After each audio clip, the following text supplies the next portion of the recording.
السلام علیکم ورحمۃ اللہ وبرکاتہ۔ کیسے ہیں میرے عزیز دوستوں اور ساتھیوں؟ امید ہے کہ آپ سب لوگ خیر و عافیت سے ہوں گے۔ اللہ تعالیٰ آپ لوگوں کو ہمیشہ خوش رکھے۔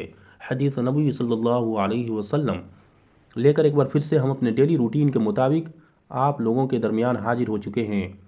ایک بات عرض کر دوں کہ میرے ذریعے پیش کیے گئے سارے احادیث اوتھینٹک، صحیح اور پروف کے ساتھ ہے۔ اس کی ملان آپ کبھی بھی کہیں بھی منتخب احادیث سے کر سکتے ہیں۔ اس لیے آپ میرے چینل پہ آئے ہیں تو بالکل مطمئن رہیے، یہاں تک کہ ہم نے پیج نمبر بھی ایڈ کر دیا ہے۔ اللہ کے نبی کا فرمان ہے کہ میری جس امتی نے 40 احادیث یاد کر لیا، کل قیامت میں اس شخصیت کو اللہ دین کا ذمہ دار بنا کر اٹھائیں گے، اور میں اس کی ایمان کی گواہی بھی دوں گا اور اس کی سفارش بھی کروں گا۔ اس لیے 40 احادیث خود بھی یاد کریں اور اپنے اہل و عیال، دوست، احباب سب کو یاد کرائیں تاکہ اتنا بڑا اجر و انعام کا مستحق بن سکے۔ آج حدیث نمبر 292 جو کہ علم و ذکر سے ہے، پیج نمبر 404۔ بسم اللہ الرحمن الرحیم۔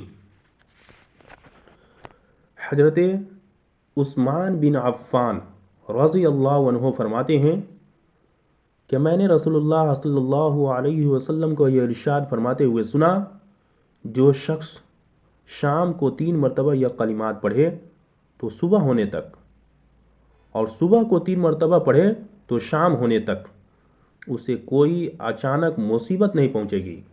وہ کلمات یہ ہیں: بسم اللہ الذی لا یضر مع اسمہ شیء فی الارض ولا فی السماء وہو السمیع العلیم۔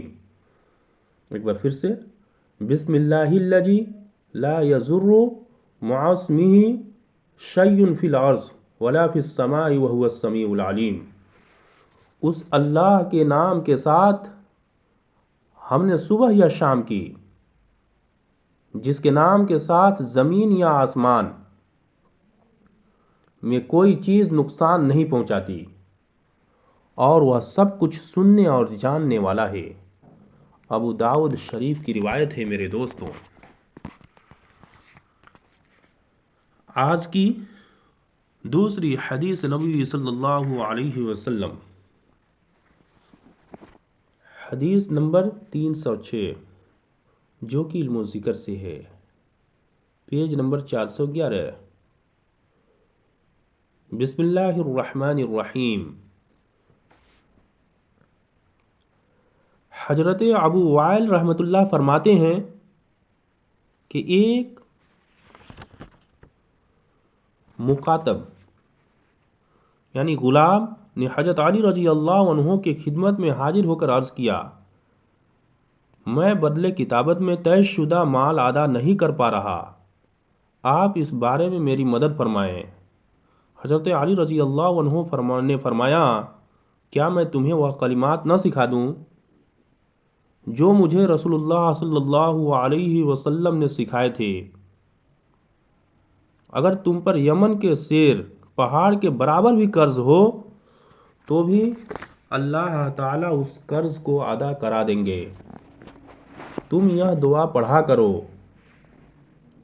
اللہم اکفنی بحلالک عن حرامک واغننی بفضلک عمن سواک۔ ایک بار پھر سے، اللہم اکفنی بحلالک عن حرامک واغننی بفضلک عمن سواک۔ یا اللہ، مجھے اپنے حلال رزق دے کر حرام سے بچا لیجئے، اور مجھے اپنے فضل و کرم سے اپنے غیر سے بے نیاز کر دیجئے۔ ترمذی شریف کی روایت ہے۔ فائدہ: مخاطب اس غلام کو کہتے ہیں جسے اس کے آقا نے کہا ہو کہ اگر تم اتنا مال اتنے عرصہ میں ادا کر دو گے تو تم آزاد ہو جاؤ گے۔ جو مال اس معاملہ میں طے کیا جاتا ہے اس کو بدلے کتابت کہتے ہیں۔ میرے آقا صلی اللہ علیہ وسلم کے پیارے دیوانوں، اس وقت بہت سارے افراد قرض کے بوجھ تلے دبے ہوئے ہیں، اور لوگوں کے قرض سے نجات کی کوئی راستہ بھی نہیں ہے۔ یہ بات اچھی طرح سے یاد رکھیں کہ شہید جو اللہ کے راہ میں جان دیتا ہے، اللہ تعالیٰ اس کے سارے گناہوں کو معاف فرما دیتے ہیں، لیکن قرض ایک ایسا چیز ہے جو شہید کو بھی معاف نہیں کرتے جب تک کہ قرض اس کے ذمہ ہے، وہ بندہ اسے معاف نہ فرما دے۔ اس سے آپ اندازہ لگا سکتے ہیں کہ قرض کتنا اہم ہے اور اس کی ادائیگی کتنی ضروری ہے۔ اگر کوئی مسلمان کسی کا قرض لیا ہے تو اسے دینے کا نیت رکھے، اسے دینے کے لیے کوشش بھی کریں، اور ساتھ ہی ساتھ قرض کی ادائیگی آسان ہو جائے اس عمل پر خوب عمل کرے۔ انشاءاللہ تعالی قرض کی ادائیگی کے لیے اللہ تعالی راستے بھی نکال دیں گے اور قرض سے نجات بھی دلا دیں گے انشاءاللہ۔ دوستوں، اس کو ہر نماز کے بعد 3 مرتبہ کوشش کریں پڑھیں اور اول و آخر درود شریف لگا دیں۔ بہرحال دیجیے اجازت، اللہ حافظ، اپنا خیال رکھیے۔ اللہ تعالیٰ